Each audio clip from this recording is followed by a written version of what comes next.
Some of these things happen a lot more slowly than you might think. I went to a program at Harvard, at least 30 years ago, describing how color movies were going to come to the house on demand, and they were just around the corner. Well, they've come, but it was 30 years later. I have the feeling that self-driving cars having a huge impact on the market may take quite a while. Yeah. And so I'm not... That would be my guess, but we could be wrong. Yeah, it could be wrong. But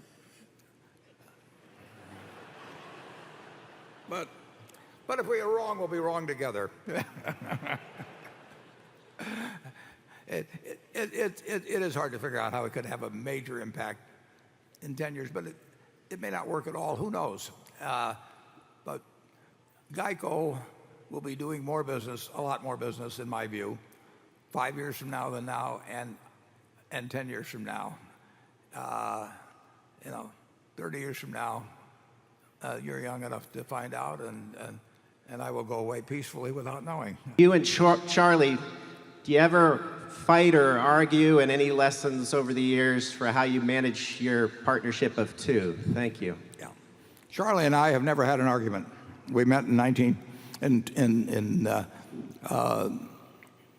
when I was 29, he was 35.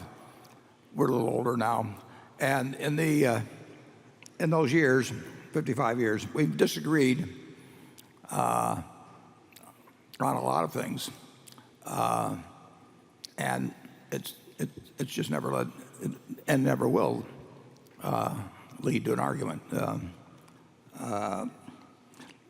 We argue with other people, but it hasn't occurred. I called Charlie on the Coca-Cola vote, and I said what the proxy statement said and everything. And said, "What do you think?" And we thought alike. Sometimes we don't think alike, and we never go away in the least bit mad if we don't. Yeah, but most of the time we think alike. That's one of the problems. If one of us misses it, the other is likely to too. Yeah, I would say that. Well, there's no question. If you look at the really bad mistakes we've made, I've made them. I'm probably a little more inclined toward action than Charlie. Would you say that's fair, Charlie? Or? Well, you once called me the abominable no man.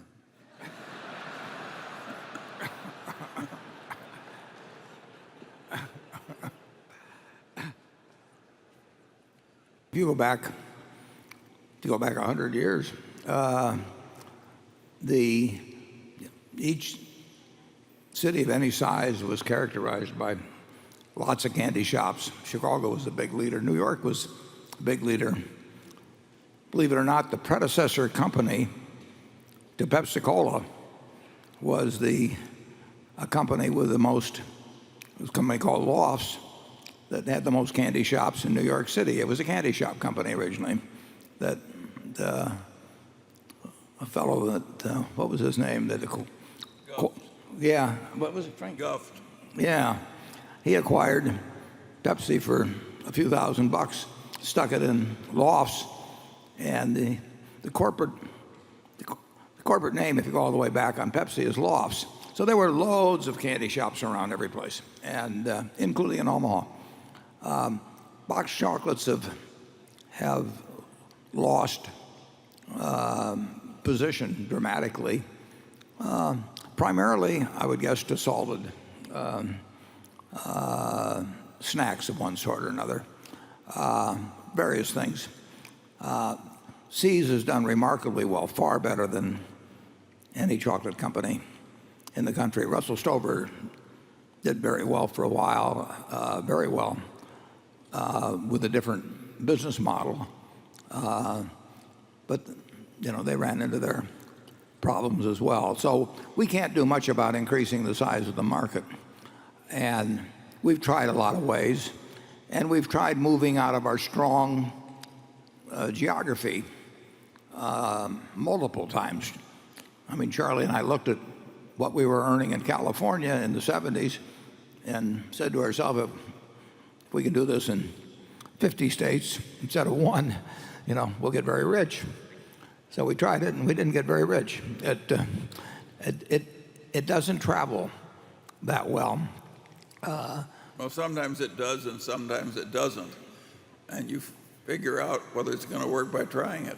Yeah, and we've tried it many times. But so far, it's interesting. 2/3 people in the East prefer dark chocolate, 2/3 to 1/3. In the West, they prefer milk chocolate, 2/3 to 1/3. They like miniatures in the East. They won't eat miniatures in the West. There's a lot of different things. But in the end, there isn't a lot of box chocolates volume. And we've done very, very, very well in C's.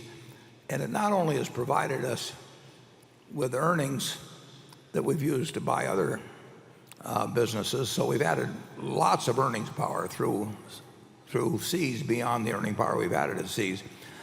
But it opened my eyes to the power of brands, and probably you could say that we made a lot of money in Coca-Cola partly because we bought C's, or at least in my case bought C's because I'd understood brands to some degree, but there's nothing like owning one and sort of seeing the possibilities with it as well as the limitations to educate yourself about things you might do in the future. And in 1972 we bought C's, and in 1988 we bought Coca-Cola, and I wouldn't be at all surprised if we had not owned C's, whether we would have owned Coca-Cola later on. Charlie? Yeah, there's no question about the fact that its main contribution to Berkshire was ignorance removal. And it's not the only big contributor to ignorance removal. If it weren't for the fact we were so good at removing our ignorance step by step, Berkshire would be practically nothing today. What we knew originally wasn't enough. We were pretty damn stupid when we bought C's. We were just barely smart enough to buy it. And if there's any secret to Berkshire, it's the fact that we're pretty good at ignorance removal. And the nice thing about that is we have a lot of ignorance left to remove.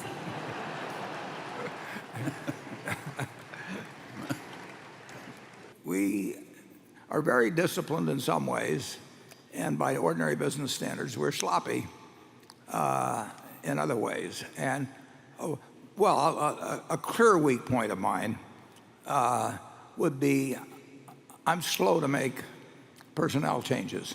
I mean, I like the managers we have, and Charlie and I had a wonderful friend who couldn't have been a greater guy, and we were slow to make a change there. We loved the guy, and it wasn't killing us in our business. And how long would you say we went beyond where somebody else would have acted in that case, Charlie? Well, I don't know exactly, but turning to this sweep account system reminds me of a friend I had when I was in the Air Corps, and he was a very skinny man, and he decided to give blood. And they put the needle into his arm, and the blood stopped flowing, and the nurse just started stripping his arm as though it were the udder of a cow. And he got the impression that they were going to get that blood whether it took all he had, and he fainted. It was a very unpleasant occurrence.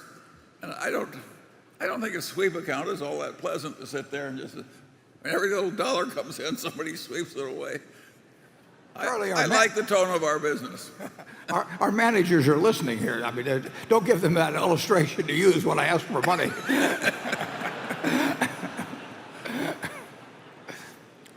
But I've seen people subject to Teledyne and Litton, and those people swept every dime every day, basically. And it was a little more economic, but it created a tone in the company which I think is less desirable than ours. We've waited too long on managers, though, sometimes, Charlie. Well, sure, you and I participated in taking one man directly from an executive chair into an Alzheimer's home. There was no... You're hitting a sensitive subject here, Charlie.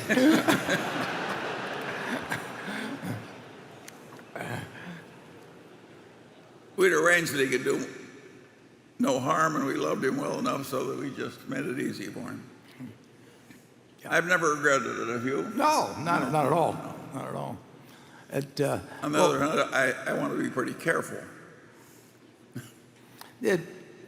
We will be slow, and there will be times when what you might call our lack of supervision over subsidiaries, we'll miss something.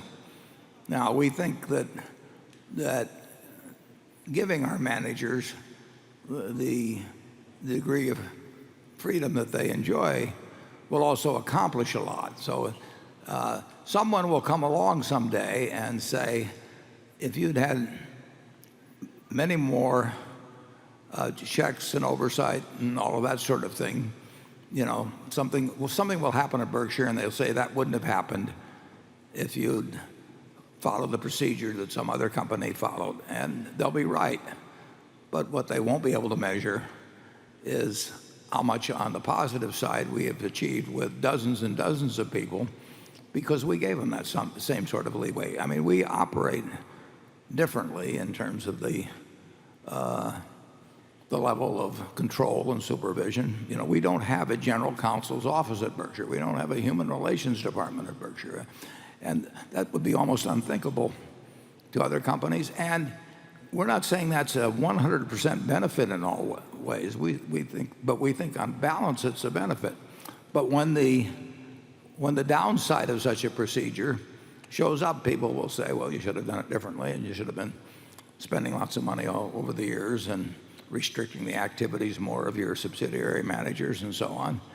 And our reaction will be that they are wrong, but we will look bad in that individual case. Wouldn't you say that's true, Charlie? Yeah, by the standards of the rest of the world, we overtrust. And so far, our results have been way better because we were carefully selected people because they were going to be overtrusted.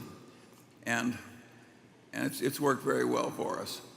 And I think a lot of places work better when they create a culture of deserved trust. And that's been our system. And some people regard that as a weakness. And this modern accounting treatment, when everybody's measured on internal controls, I think it's going to do more harm than good.